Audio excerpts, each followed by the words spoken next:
He heard the cry before he saw her fall. Sharp and thin, like something tearing. The woman lurched forward, arms shaking, and shoved the bundle at him without asking. He caught it on instinct, hands rough and wrong, just before it slipped. Her knees hit the dirt. She didn't scream. She just breathed once, hard, like she'd been punched empty.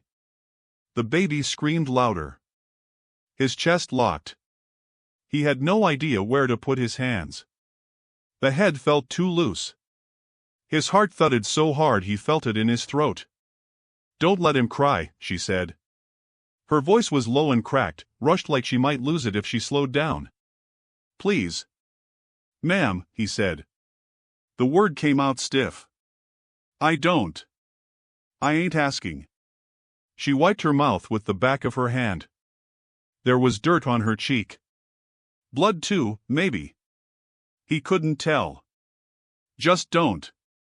The baby bucked and wailed. He shifted, panicked, then dropped to one knee because it felt safer closer to the ground. The child's face was red, scrunched tight. He pulled the edge of his coat around the small body without thinking. The crying broke, then slowed, then turned into small wet sounds. The quiet hit him hard. She watched him. Not the baby. Him. Her eyes were wide and dark, steady in a way that made his skin prickle. Like she was counting his breaths. Like she was weighing him. He swallowed. "You bleeding?" he asked. She shook her head. "No." "You sure?" "I'm hungry," she said. "That's worse." He nodded, like that made sense. He stayed still. The baby's head rested against his chest. He could feel the heat through the flannel. The weight surprised him. Solid. Real. He held his breath, afraid of breaking something. She sank back against the woodpile behind her. Old split logs, stacked crooked. She slid down slow until she was sitting. Her hands shook as she pressed them flat on her thighs. "You alone?" he asked. She looked past him. "Right now." "You got family?" She laughed once, short and dry. "Not the kind that helps." He didn't ask again. He shifted his knee because it was starting to ache, then stopped when the baby twitched. He froze, every muscle tight, waiting for another cry. It didn't come. The baby settled deeper, cheek warm against his shirt. Her breathing hitched. She dragged in air like she'd been holding it too long. She closed her eyes. Opened them again. Closed them longer this time. "You okay?" he asked. "Don't move," she said. "Just stay." "I ain't going anywhere." She looked at him again, quick. "You promise?" He nodded. "Yeah." The baby made a small sound, softer now. He adjusted his grip, awkward, clumsy. He whispered without meaning to. "It's all right." The words felt strange in his mouth. He hadn't said them to anyone in years. He felt stupid for saying them now, but he didn't take them back. Her chin dropped to her chest. He thought she was thinking. Then her breathing changed. Long and slow. Too slow. His stomach tightened. "Ma'am," he said quietly. No answer. He leaned forward a little, careful not to jostle the child. "Hey." Nothing. The baby slept. The woman didn't move. Her head rested against the wood. Her mouth hung open just a little. He watched her chest. Counted. 1, 2, 3. It rose. Fell. Relief washed through him, sharp enough to sting. He glanced at the road again. No cars. No voices. Just wind in the trees. He told himself to stand, to hand the baby back, to walk away. His feet stayed planted. His arms tightened without asking him. He felt the woman's trust like a weight too. It pressed harder than the child. He swallowed and stayed, counting breaths, afraid that moving would end whatever fragile thing had begun here. He stared at the dirt, waiting for someone else to decide. He stayed there, kneeling in the dirt, holding what wasn't his. The road behind him was empty. The woods were quiet. His arms burned. He didn't shift. He didn't call out. He bent his head toward the baby and spoke so low it was almost nothing. "I got you," he said. Then he realized she was already asleep, and not waking. The girl's boot hit the wooden floor and it groaned like it knew she wasn't meant to be there. The outlaw stepped back a hair, leaving space for her to cross fully. Outside, voices rose, clipped and sharp, each word bouncing off the walls of the empty street. She hesitated, hand on the doorframe, then moved inside anyway. The outlaw did not stop her. He didn't need to. "You harboring now?" a voice called, low but sharp, from somewhere beyond the fence. "I'm breathing," he said, flat, without turning. "That ain't an answer," came another voice, harder, colder. The girl pressed herself against the wall, feeling the heat of the gun at his hip, hearing the tension like the wire of a stretched string. "Let me see her," said the first voice. "She's already seen enough," he replied. The words were calm but held a weight that made the air between them press tighter. The girl moved closer to him, and he did not object. "Outlaw," the voice spat, "don't think you can hide her." "I don't hide," he said. "I keep breathing." The girl's eyes flicked to the windows, to the door, to the dark space outside where shadows gathered. Boots scuffed the dirt and stone. A horse stamped, impatient. The outlaw's hand hovered near his belt, near the gun that no one outside dared name aloud. "She's a child," said the second voice. "You know the law. You know what happens to strays." "She ain't stray," he said. "She says her name." The girl swallowed. The name stuck in her throat for a second. She could feel the outsider's eyes on her back, sharp as nails. The outlaw stepped slightly forward, shielding her with his body. "They'll drag her off," the first voice said. "Then let them come," he said. His voice was quiet but the words hit the night like stones. A pause. A shuffle. Boots retreated, scraping over the dirt unevenly. But they did not disappear. The threat lingered, waiting, testing, measuring the distance between the house and the open road. The girl breathed slowly, careful. The outlaw watched the shadows twist around the windows, listening to every footstep, every whispered decision made by those outside. "Don't think this is over," one voice finally called, fading into the dark. "Over is what we make it," he said. The girl stepped fully inside then. The door swung back slightly, held ajar by the outlaw's boot. She looked at him. He nodded once, sharply, and the gesture was enough. Inside, the air was thick with smoke from the old stove and the smell of dust. Outside, the night waited, patient. She sank onto the wooden chair by the table. He kept the door open with a finger, gun leaning against the frame. They both listened. The retreating boots were gone but the danger had not left. She said softly, "I hear them." "I hear them too," he said. "Doesn't mean they get in." Her hands flexed against the table, tight, pale, trembling. He glanced down at her, then back toward the door. The moment stretched, heavy with words unspoken and promises made without sound. The outlaw finally closed the door just enough to let the night press against it without entering. The girl exhaled. Outside, the threat lingered, but inside, they were together. She had stepped over the line, and he had not stopped her. The world outside measured them. Inside, the air held only waiting. The boots had gone, but the shadows remained. He said, "Sit. Don't move unless I tell you." She nodded. The line was crossed. The door swung lightly with a draft. Outside, someone cursed. Inside, silence held. Chapter 3, The Name That Stays, 580 words. The door finally shut with a soft click that seemed louder than it should have been. The girl's eyes stayed on it for a long moment, as if the closing had sealed more than just a threshold. The outlaw leaned against the wall, arms crossed, gun low but ready, listening to the faint echoes of retreating boots. She moved toward the table, dragging her hands along the worn wood as if it could anchor her. He watched silently, letting her choose how to settle into the space. "You hungry?" he asked, voice low, careful. "I'm tired," she said. Her voice was steady but brittle. She didn't explain. She didn't need to. The table held a few cans, a knife, and the faint smell of old tobacco. He reached for a can but stopped, letting her take the first one. She did, and the metal clanged lightly. He didn't comment. The air between them thickened, a silence that wasn't empty but full of the unspoken, who she was, what she'd seen, what the man on the ground meant to all of it.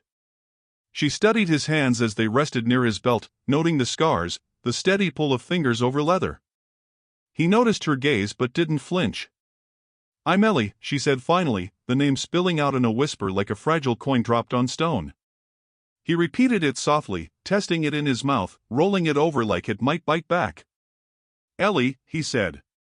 His voice didn't just hear it, it held it, as if letting the name echo would anchor her to this space, to him. She flinched slightly at the attention, then sat heavier in the chair, pulling her knees close. "You alone?" he asked. No judgment, only curiosity shaped like a question. She nodded once. "Always alone." He paused. The silence pressed. Then he said, "Names can be graves." She looked up, meeting his eyes. There was no lecture, no story about why names mattered so much. Only acknowledgement. A pause stretched, heavy, filled with the ghosts of people neither of them mentioned. Outside, the wind tugged at the edges of the house. Inside, the quiet held them together. "Ellie," he said again, softer this time, like testing a wound that might not heal. She swallowed and nodded. The words settled in the room, over the table, over the floorboards, over the weight of what had come before. She shifted on the chair. "I don't know if I can stay." "You already are," he said. No promise, no guilt, no explanation. Just the fact. She let the words land. A creak sounded from the old house, the pipes, or maybe the walls themselves. She jumped slightly at the noise and he chuckled, quiet, short. "Old houses remember," he said. "Not all of it's bad." She studied him, the gun at his hip, the scarred hands, the shadows under his eyes. He didn't hide who he was. Neither could she. She felt a strange shift, a thread tying her to this moment, to him, to the name she had whispered and the one he repeated. Outside, footsteps faded. Inside, the air carried the weight of names, of choices, of the past pressing at the walls. Ellie's hand brushed the table again, slower this time, marking it as her own. The outlaw watched her, silent, letting her claim it. He said her name once more, low and deliberate. "Ellie." She nodded, small, tight, and the sound settled between them like smoke, a promise of presence without words, without action, without any certainty beyond this shared recognition. The chapter closes with him repeating her name softly, letting it linger like a touch that doesn't ask for anything back. Chapter 4: Men Who Keep Lists, 610 words. The knock came before he could reach the window. Hard, deliberate, like someone counting on the other side of the wood. He froze, hands still resting near his belt. Ellie sat at the table, knees tucked under her chin, eyes wide. The sound carried, echoing off the walls, and the old house shivered under the weight of the waiting outside. "You got something that ain't yours?" the sheriff asked, voice clipped, careful, carrying the power of authority like a blade. The outlaw didn't answer immediately. He only leaned against the doorframe, eyes measuring the distance between the visitor and the threshold. "Everything I got was taken first," he said finally, voice even, controlled. The sheriff stepped closer, boots scraping on the boards. He glanced at Ellie, saw her small form and pale hands. "I'm not here for the child," the sheriff said. "But you know how these things go. Names get written down. Lists get checked twice. Old families, old grudges. You can't hide." "I ain't hiding," the outlaw said. "I breathe. That's enough for now." His eyes flicked to Ellie. She held still. He noticed her fingers twitching on the table, the way she flexed them like she could fight the world if it came close. He didn't speak for a moment, letting the sheriff's words hang in the air. "You don't get to decide," the sheriff said. Not anymore. Law don't bend for men like you. Men bend themselves, the outlaw said. Law don't have hands. He let that sit. Outside, the wind stirred dust at the edge of the porch. The sheriff's jaw tightened.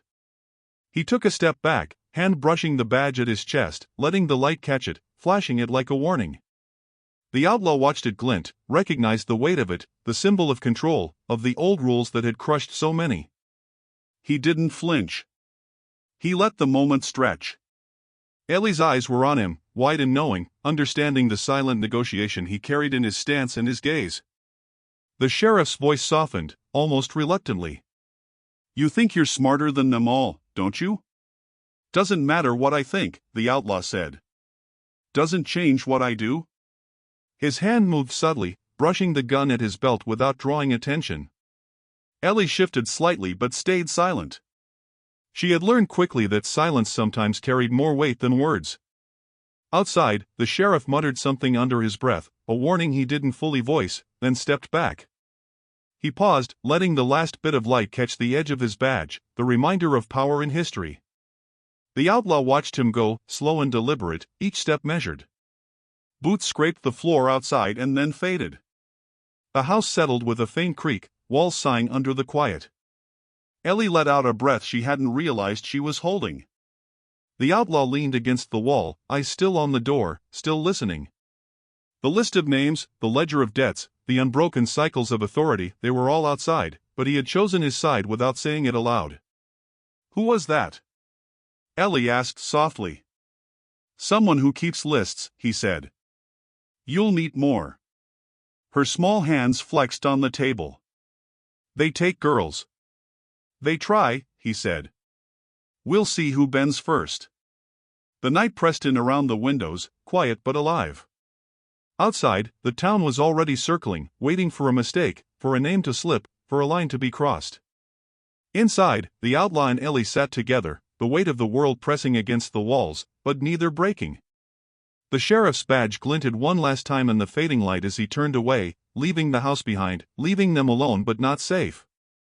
The chapter closes on that gleam, the reflection of authority leaving as quietly as it arrived, a reminder of the power that waits, and the choices made in defiance. Ellie's hands were streaked with dirt. She knelt at the edge of the yard, digging lightly with her fingers, the earth loose beneath her nails. The outlaw watched from the porch, arms crossed, shadowed by the low light of the evening. The smell of damp soil filled the air, heavy and familiar. She didn't speak at first, only worked, tracing patterns in the dirt, as if the land remembered more than she could ever say. They said she wandered, Ellie said finally, voice quiet, almost swallowed by the wind. She looked up briefly, eyes wet but dry on the surface. Land don't lose people, the outlaw said, voice low, careful. Men do. Ellie's fingers stilled in the soil. She looked at him, studying the lines in his hands, the way he held himself steady, like a fence post resisting a storm. She didn't answer. She didn't need to. The words hung between them, heavier than any history she could name. The yard was quiet except for the shifting of dirt and the occasional creak of the old house behind them. Somewhere a crow cawed, cutting through the silence, and Ellie flinched. She pressed her hands harder into the soil, as if trying to anchor herself to the earth that had held her family, even when men had failed. You know, the outlaw said, stepping closer, boots crunching on the dry grass, I've seen this before. She didn't look at him. Seen what? Children left alone. Names forgotten. The ground remembering what men refused to. He crouched a little, watching her hands move through the dirt. It's not the first time someone's had to survive without a guide. Ellie's breath hitched, but she didn't speak. She dug a little deeper, unearthing a small, half-buried marker, cracked and leaning with age. She traced the edge with a finger. What's that? She asked. Marker, he said. Someone remembered. Someone left their name here so it didn't vanish completely. Ellie nodded slowly. She felt the weight of it, the connection between what was lost and what remained. The soil held memory in a way men never could. She looked at the cracked stone, then at the outlaw. Do you remember? She asked. He didn't answer right away. He pressed a hand to his belt, thumb brushing the gun, but his eyes stayed on the ground she touched. "I remember enough," he said finally. "Enough to know who stays and who doesn't." Ellie pressed her palm against the marker, feeling the rough surface beneath her skin, a faint pulse of history that outlived every lawman and outlaw. The wind picked up, tossing dry leaves across the yard, whispering through the fence. She felt it brush her cheek, felt the way the land could speak louder than anyone outside their circle. "I want to stay," she said softly. "I want to remember it all." "You will," he said. "If the ground lets you. If the world doesn't drag you off first." They stayed there a long moment. Her hands in the dirt, his eyes on the fence line, listening. The marker half buried in the earth seemed to lean toward her, as if approving. Names, history, survival, they were all tied to the soil beneath their feet. Outside, the wind whispered of men and lists, but inside that moment, the ground remembered what mattered. Ellie finally stood, brushing dirt from her hands. She met his eyes briefly. No words passed, but the connection was there, solid, unspoken. They turned back toward the house, toward the shelter that waited. The back door clicked into place behind the outlaw. He ran a hand along the frame, checking the lock, then glanced at Ellie. The house smelled of smoke and dust, of old wood and iron. Outside, the night pressed in like a living thing, patient and watchful. He turned to her, voice low and even. "Rules first. Shelter isn't a thing. It's action." She tilted her head. "Action?" "Yeah," he said. "You stay alive by doing, not hoping. By moving before someone tells you to." He crouched slightly, keeping his eyes level with hers. "If I say run." "I don't look back," she interrupted, quick and sharp. He let a thin smile slip. "Good. That's the first rule. You see trouble, you respect it, but you don't beg it. You move." She nodded, fingers curling into fists at her sides. "What about them?" "Them?" He gestured toward the windows. "Outside. Law, men with lists, people who think they own everything. You don't think about them. You move. You survive." Her gaze flicked toward the darkness beyond the glass. The wind rattled the frame, and a loose shutter clanged. She jumped slightly. He didn't move to comfort her. Instead, he said, "See? Noise. Could be a gun. Could be the wind. You decide. Then act." Ellie's hands flexed. "And if I fail?" "You don't. Not here. Not now. But know this, shelter isn't giving up. Shelter is keeping your head down, your heart steady, your hands ready. It's verbs, not walls." He grabbed a small gun from the table, wiped it with a rag, dirt and old powder coming away in dark smudges. "Clean guns, dirty lies. Remember that." She watched, the movement slow, precise. He checked the cylinder, the hammer, the trigger. "Everything you touch matters. Everything you know counts." A low rumble sounded outside, a carriage, a horse, distant boots. Ellie's eyes went to the door. He caught her glance. "Ignore it. Don't react until you have to. Then act quick, quiet, exact." She swallowed, nodding. He handed her the rag, showing her how to wipe the metal, how to let the weight of it sit in her hands. "Weapons aren't toys," he said. "They're reminders. You respect them, you respect yourself. You don't, and someone else decides your fate." Her fingers brushed the cold steel. She felt the solid weight, the pull of consequence. Outside, headlights flickered across the windows, momentarily blinding them both. The outlaw stepped between her and the glass, then back. "See? Always moving. Always ready. That's shelter too." She let the headlights pass, waiting until the darkness returned. "Do we always have to be ready?" "Yes," he said. "Always. But readiness isn't fear. Fear paralyzes. Action saves." She leaned the gun back on the table, letting it rest. He did the same with the one in his hands. Silence stretched briefly, not empty but full, carrying the weight of the lessons just given. He turned to her, eyes softening slightly. Shelter is a verb, Ellie. Not a place. Not a wall. Not a door. You act, you survive. You act, you protect. She nodded, understanding the depth of the words without needing explanation. Outside, the world waited, silent but dangerous. Inside, she felt the weight of knowledge settle in her bones. She was not just a girl in a house. She was someone who could move, who could act, who could survive. The wind whispered through the cracks in the windows. Headlights disappeared beyond the horizon. The outlaw and Ellie stood in the dim light of the room, the lesson learned, the night watching. The knock came hard and sudden, echoing through the quiet house. Ellie jumped and pressed her back to the wall. The outlaw moved first, hand near his belt, eyes sharp. He opened the door slowly, leaving just enough light to reveal the figure outside. You always pick strays, said the woman, voice rough but familiar, carrying a weight that made the air heavier. Her boots were caked in mud, coat frayed, and her eyes carried something like unfinished blame. I stayed, the outlaw said simply, letting the words hang. The woman stepped inside without waiting, glancing around the room, taking measure of Ellie, of the house, of the quiet tension that hadn't been broken. Ellie watched them, small and still, from the corner.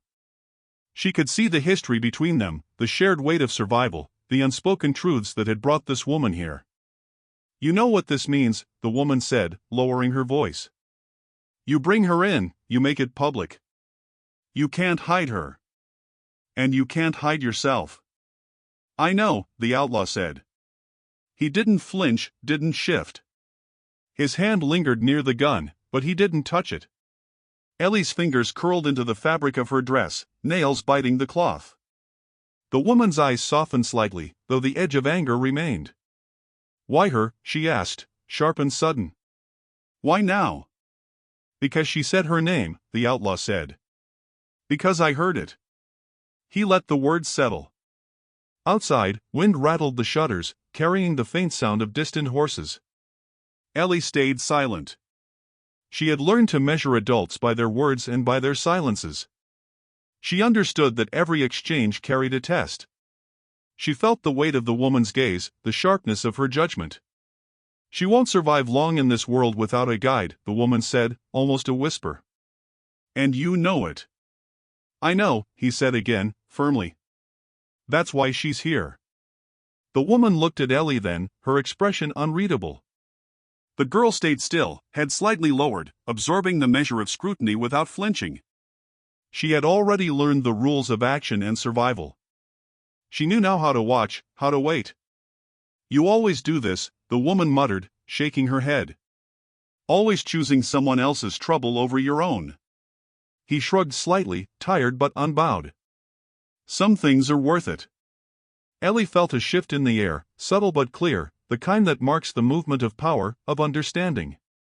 She could see it in the way the woman relaxed just enough, in the way the outlaw's shoulders eased slightly. The balance in the room was delicate, almost invisible, but present. She learned in that moment how adults broke and healed at the same time. She learned that decisions carried weight long after they were made, that survival was never clean, and that protection often meant shared burden. The woman finally turned, glancing at the outlaw once more. Don't make it worse, she said, voice low. Then she moved toward the door, boots scraping lightly, leaving the echo of judgment and warning behind. Ellie watched them both, understanding a little more about the world she'd stepped into, and about the people who chose to stay when everyone else left. Voices clashed before the outlaw even stepped into the room. The sheriff's return was abrupt, a storm pressing through the doorway, boots scuffing the floorboards as if claiming them. Ellie crouched behind the table, fingers pressed to her knees, watching shadows move across the walls. She had learned to count every sound, every twitch, every footstep. The outlaw didn't flinch, he just watched, quiet, letting the tension fill the space. Hand her over, the sheriff said, eyes sharp, voice low and cutting. You know the law. You know what's expected. Ellie's fingers flexed against her knees. Say my name right, she spat, voice small but certain. Her words struck the air like stones. The sheriff's gaze flicked to her, registering her defiance, the weight behind her claim. "Don't," the outlaw said sharply. "You don't talk like that to him." "I'll talk how I need," Ellie said. "She's not yours to take." The sheriff's jaw tightened. "Old families don't forgive. Law doesn't bend for children. Bloodlines matter more than promises." "They bend when they can't break," the outlaw said. "She stays." His voice carried a low warning, more felt than heard. Ellie pressed her palms against the edge of the table, steadying herself against the quickening pulse in the room. The sheriff stepped closer, boots scraping, and paused just short of the table. "You're tempting fate. You know the histories. You know what happens when someone takes a girl without a father. Do you want to end up like the others?" "Not my problem," the outlaw said. He kept his eyes on the sheriff, measuring every movement, every twitch of the jaw, every hint of hesitation. Outside, wind rattled the old shutters, stirring dust and memory into the room. Ellie stood, small but unyielding. "You'll never get her," she said. "Not her, not me. Say my name right, or don't speak at all." The sheriff froze, then glanced at her. Her gaze held him for a long second, and he flinched as if the words carried more power than he expected. He took a breath and stepped back slightly, eyes flicking to the gun at the outlaw's hip, the quiet warning that it would be used if necessary. The outlaw nodded once, subtle, almost invisible. The sheriff's eyes caught the faint gleam of the metal on the table, the untouched weapon, the silent threat that didn't need articulation. He shifted, hand brushing the badge at his chest, a reflection of authority that carried history and consequence. He stepped back fully, letting the tension loosen just enough. Ellie let out a slow breath, watching him retreat. She understood the power in restraint, the kind that could save or destroy. She turned to the outlaw. "They'll be back," she said softly, voice trembling only slightly. "They always are," he said. "But you remember who you are. You remember your name. That's enough for now." The room settled. Dust fell in thin motes through the shafts of light, the old house holding its breath after the storm. Outside, the world waited, circling, watching, measuring. Inside, Ellie and the outlaw shared a quiet acknowledgement of survival, a tacit understanding of the battles yet to come. The sheriff's badge caught the last light before he disappeared from view, a reminder that authority was patient, persistent, and rarely forgiving. Inside, the air remained heavy but controlled. Ellie's name had been claimed, defended, and spoken correctly. It lingered between them, solid, unbroken, like the promise of survival in a world that demanded obedience to old laws. The chapter closes with the gun laid on the table, untouched, and the echo of footsteps fading into the night. The chapter closes on that gleam, the reflection of authority leaving as quietly as it arrived, a reminder of the power that waits, and the choices made in defiance. Ellie's hands were streaked with dirt. She knelt at the edge of the yard, digging lightly with her fingers, the earth loose beneath her nails. The outlaw watched from the porch, arms crossed, shadowed by the low light of the evening. The smell of damp soil filled the air, heavy and familiar. She didn't speak at first, only worked, tracing patterns in the dirt, as if the land remembered more than she could ever say. "They said she wandered," Ellie said finally, voice quiet, almost swallowed by the wind. She looked up briefly, eyes wet but dry on the surface. "Land don't lose people," the outlaw said, voice low, careful. "Men do." Ellie's fingers stilled in the soil. She looked at him, studying the lines in his hands, the way he held himself steady, like a fence post resisting a storm. She didn't answer. She didn't need to. The words hung between them, heavier than any history she could name. The yard was quiet except for the shifting of dirt and the occasional creak of the old house behind them. Somewhere a crow cawed, cutting through the silence, and Ellie flinched. She pressed her hands harder into the soil, as if trying to anchor herself to the earth that had held her family, even when men had failed. "You know," the outlaw said, stepping closer, boots crunching on the dry grass, "I've seen this before." She didn't look at him. "Seen what?" "Children left alone. Names forgotten. The ground remembering what men refused to." He crouched a little, watching her hands move through the dirt. It's not the first time someone's had to survive without a guide. Ellie's breath hitched, but she didn't speak. She dug a little deeper, unearthing a small, half-buried marker, cracked and leaning with age. She traced the edge with a finger. "What's that?" she asked. "Marker," he said. "Someone remembered. Someone left their name here so it didn't vanish completely." Ellie nodded slowly. She felt the weight of it, the connection between what was lost and what remained. The soil held memory in a way men never could. She looked at the cracked stone, then at the outlaw. "Do you remember?" she asked. He didn't answer right away. He pressed a hand to his belt, thumb brushing the gun, but his eyes stayed on the ground she touched. "I remember enough," he said finally. "Enough to know who stays and who doesn't." Ellie pressed her palm against the marker, feeling the rough surface beneath her skin, a faint pulse of history that outlived every lawman and outlaw. The wind picked up, tossing dry leaves across the yard, whispering through the fence. She felt it brush her cheek, felt the way the land could speak louder than anyone outside their circle. "I want to stay," she said softly. "I want to remember it all." "You will," he said. "If the ground lets you. If the world doesn't drag you off first." They stayed there a long moment. Her hands in the dirt, his eyes on the fence line, listening. The marker half buried in the earth seemed to lean toward her, as if approving. Names, history, survival, they were all tied to the soil beneath their feet. Outside, the wind whispered of men and lists, but inside that moment, the ground remembered what mattered. Ellie finally stood, brushing dirt from her hands. She met his eyes briefly. No words passed, but the connection was there, solid, unspoken. They turned back toward the house, toward the shelter that waited. The back door clicked into place behind the outlaw. He ran a hand along the frame, checking the lock, then glanced at Ellie. The house smelled of smoke and dust, of old wood and iron. Outside, the night pressed in like a living thing, patient and watchful.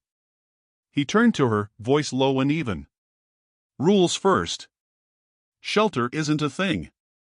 It's action." She tilted her head. "Action?" "Yeah," he said. "You stay alive by doing, not hoping. By moving before someone tells you to."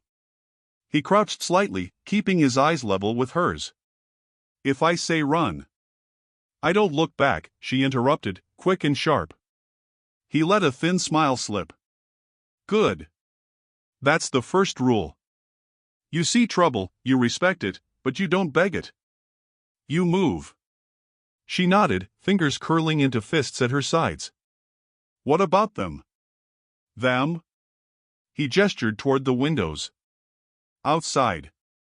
Law, men with lists, people who think they own everything. You don't think about them. You move. You survive." Her gaze flicked toward the darkness beyond the glass. The wind rattled the frame, and a loose shutter clanged. She jumped slightly. He didn't move to comfort her. Instead, he said, "See? Noise. Could be a gun. Could be the wind. You decide. Then act." Ellie's hands flexed. "And if I fail?" "You don't. Not here. Not now. But know this, shelter isn't giving up. Shelter is keeping your head down, your heart steady, your hands ready. It's verbs, not walls." He grabbed a small gun from the table, wiped it with a rag, dirt and old powder coming away in dark smudges. "Clean guns, dirty lies. Remember that." She watched, the movement slow, precise. He checked the cylinder, the hammer, the trigger. "Everything you touch matters. Everything you know counts." A low rumble sounded outside, a carriage, a horse, distant boots. Ellie's eyes went to the door. He caught her glance. "Ignore it. Don't react until you have to. Then act quick, quiet, exact." Glass shattered before anyone could speak. Ellie ducked instinctively, pressing herself against the floor, eyes wide in the sudden, violent intrusion of light and sound. The outlaw moved faster than instinct, covering her with a sweep of his arm, gun raised, body low. Smoke rushed in with the heat, tangling with the scent of old wood, of soot, of fear. "Stay low," he shouted, voice sharp, urgent. "I see them!" Ellie shouted back, heart-hammering, voice brittle but steady. She glimpsed movement beyond the broken window, silhouettes pressing against the glare of torches or lanterns, the heat flickering on glass shards. He gestured toward the door. "Move! Now!" She didn't hesitate. Feet slipped on the scorched floorboards, smoke burning her throat, but she kept low, trusting the outlaw's guidance. He swept past her, covering her with his body as they navigated the chaos. Sparks leapt from the fireplace where the flames had caught something dry. The roar of fire filled the house, punctuated by distant, sharp curses. There inside, a voice yelled from the darkened yard. "I know," he called back. His movements were precise, controlled, practiced. He guided her toward the corner, pulling a small, sturdy table into place for cover. She crouched beneath it, arms wrapped around her knees, and watched him, learning how to act when fear threatened to freeze every nerve. Glass cracked again, and a sudden flare of fire licked the edges of the doorway. The outlaw's eyes scanned the chaos, calculating paths, exits, and angles. "Watch the embers," he shouted. "Don't get caught." Ellie leaned forward slightly, peeking through the flames. "I see them. There's 3. He nodded once, gun ready, and moved to intercept the closest threat, a figure leaning too far into the doorway. The sound of the gun, muffled by smoke and distance, cracked sharply. The man dropped, and the fire reflected in the other's eyes, hesitation flashing across their faces. Ellie felt the heat press against her, skin prickling, hair damp from sweat and smoke. She swallowed hard, remembering the lessons he had drilled into her: act, don't panic, move, don't freeze, survive, no excuses. She flexed her fingers around the edge of the table, grounding herself in the solid weight of the world beneath her. "Move left," he barked. "Cover's burning." She scrambled, low and fast, legs cutting across the floorboards, dust and ash flying up with every step. The air was thick with smoke, acrid and biting, but she didn't stop. Not yet. The outlaw shot again, precise, quick, a sound that made the others retreat.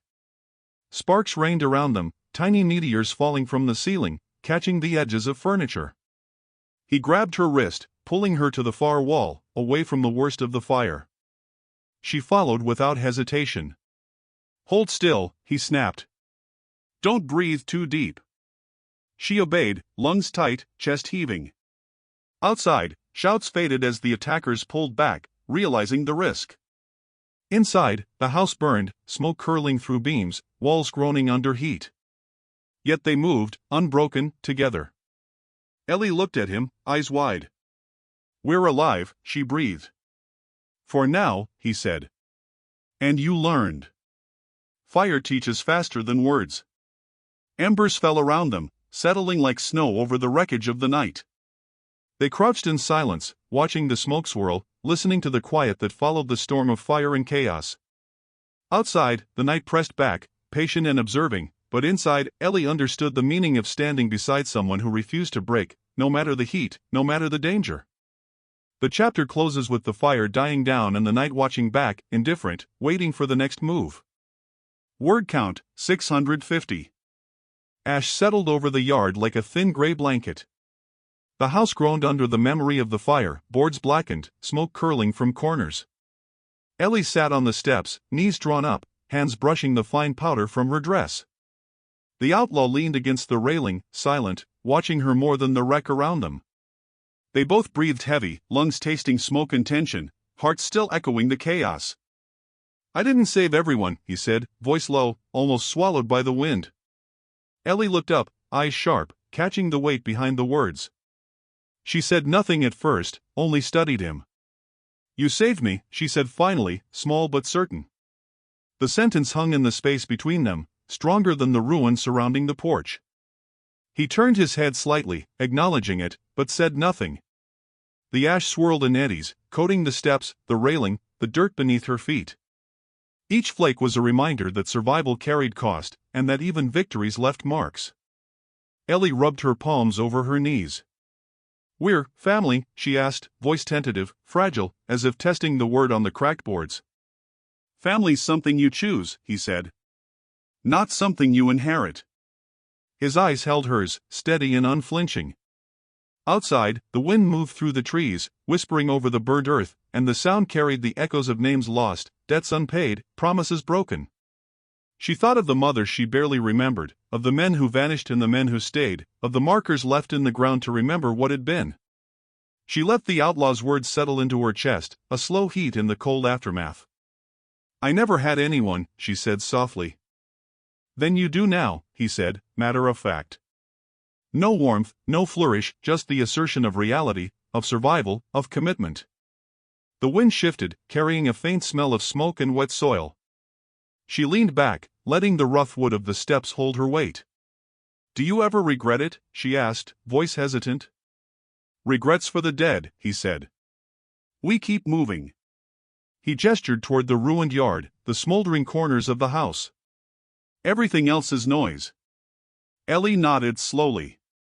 She could feel it, the shift in the world around her. Not safe, not calm, but something steadier than the night before. She pressed her hands into her knees again, memorizing the roughness, the weight, the texture of survival. He stepped down beside her. For a moment, silence stretched between them, full of the remnants of chaos and the unspoken understanding that nothing would ever be simple. Outside, the land remained patient, holding memory, holding history, holding danger. Inside, a fragile peace settled, tethered only by the two of them. Ellie tilted her head. We fight together? Always, he said. That's what family does. Chooses each other. Holds each other. Survives together. She let the words anchor her, let the sense of claim settle into her bones. They stayed there, watching the first hints of dawn light edge the horizon, ash drifting like slow snow, wind carrying it into the distant trees. The world hadn't changed, but they had claimed a measure of it together, unspoken but undeniable. The chapter closes with them side by side on the steps, ash falling around them, dawn breaking behind, unresolved but tethered by choice, by name, by the fragile, hard-earned bond of family. The knock came quiet, deliberate, almost polite, but heavy with consequence. Ellie stayed behind the table, eyes sharp, fingers curled around the edge. The outlaw moved first, hand brushing his gun, eyes narrowing at the door. The sheriff's silhouette filled the frame, boots light but certain on the worn boards. This ends tonight, the sheriff said, voice low, precise, carrying the weight of law and history both. You know why I'm here. I know, the outlaw said. No hesitation, no flourish, only the truth that hung between them like a taut wire. Ellie's breath caught, a small noise, barely more than wind. She pressed herself into the shadow of the table, watching, listening. Hand her over, the sheriff said, stepping closer, eyes catching the light at the edge of his badge. This isn't just about the law. It's about order, about who lives and who pays the price when someone steps out of line. I'm not handing her to anyone, the outlaw said, voice low but steady. You know it. You've counted enough names already. Ellie's fingers flexed on the edge of the wood. She had learned to measure adults by their words and by the silence that followed. She could see the sheriff's pause, the tight curl of his jaw, the shift in his stance. Threat and caution balanced in the space between them. You think you can defy generations, defy law, and walk away, the sheriff said. The cost is always someone's blood. I know, the outlaw said again. Calm. Certain. He watched the man closely, reading every twitch, every imperfection, the momentary hesitation that revealed more than 100 threats could. Ellie felt the weight of history pressing against the walls, the windows, the floorboards. She understood now what he had meant when he said shelter was a verb. It was action. It was defense. It was readiness for the cost you choose to bear. Step aside, the sheriff said, voice tight, almost a warning to himself as much as the outlaw. This ends with her gone, or someone pays. I know, the outlaw said a third time, each repetition more deliberate than the last. It was not submission, it was acknowledgement. He moved to the door, hand on the knob, eyes meeting the sheriff's. I know what it costs. And I'm ready. Ellie's heart pounded. She understood in that moment the finality of choice, the sharp edge of survival and defiance tangled together. Outside, the night waited, patient and unyielding, as if it had been expecting this all along. The sheriff's eyes flicked to her, and for a moment, she caught the calculation behind his calm. He knew the stakes, and he knew the outlaw's willingness. Still, he lingered, letting the silence carry weight. The outlaw stepped outside alone, the door closing softly behind him but loud enough to mark the boundary between worlds. Ellie stayed behind, chest tight, eyes wide, fingers pressed to the table. She had watched him claim the threshold, claim action over fear, claim survival at the cost of everything else. The night stretched, quiet but heavy. The sheriff lingered at the edge, measuring the outcome, watching the man who had chosen, silently, to bear the cost. Every choice has a price, and tonight, someone must pay. Outside, the wind shifted. Ellie understood the lesson without a word being spoken. The chapter closes with the outlaw moving into the darkness, alone but prepared, and Ellie watching from the doorway, tethered to the house, to the rules, and to the cost of keeping someone alive.